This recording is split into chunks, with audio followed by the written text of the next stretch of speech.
برطانیہ نے پاکستانی سیاحوں کے لیے نیا ای ویزا سسٹم متعارف کروا دیا۔ اب پاسپورٹ پر ویزا اسٹیکر نہیں لگایا جائے گا بلکہ ویزے کی تصدیق ای میل کے ذریعے کی جائے گی۔ پاکستان میں تعینات برطانوی ہائی کمشنر جین میریٹ کے مطابق اس نئے نظام کے تحت پاکستانی درخواست گزار برطانوی ویزے کے لیے آن لائن درخواست جمع کرائیں گے اور بائیو میٹرک کے لیے ویزا اپلیکیشن سینٹر جائیں گے، تاہم انہیں پاسپورٹ واپس لینے کے لیے دوبارہ سینٹر جانے کی ضرورت نہیں ہوگی۔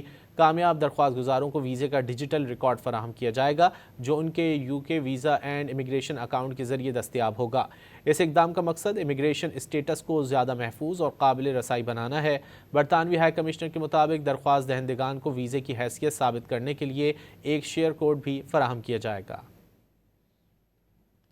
برطانیہ نے پاکستانی سیاحوں کے لیے نیا ای ویزا سسٹم متعارف کروا دیا۔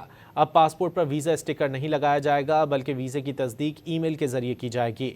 پاکستان میں تعینات برطانوی ہائی کمشنر جین میریٹ کے مطابق اس نئے نظام کے تحت پاکستانی درخواست گزار برطانوی ویزے کے لیے آن لائن درخواست جمع کرائیں گے اور بائیو میٹرک کے لیے ویزا اپلیکیشن سینٹر جائیں گے، تاہم انہیں پاسپورٹ واپس لینے کے لیے دوبارہ سینٹر جانے کی ضرورت نہیں ہوگی۔ کامیاب درخواست گزاروں کو ویزے کا ڈیجیٹل ریکارڈ فراہم کیا جائے گا جو ان کے UK visa and immigration account کے ذریعے دستیاب ہوگا۔ اس اقدام کا مقصد امیگریشن اسٹیٹس کو زیادہ محفوظ اور قابل رسائی بنانا ہے۔ برطانوی ہائی کمشنر کے مطابق درخواست دہندگان کو ویزے کی حیثیت ثابت کرنے کے لیے ایک شیئر کوڈ بھی فراہم کیا جائے گا۔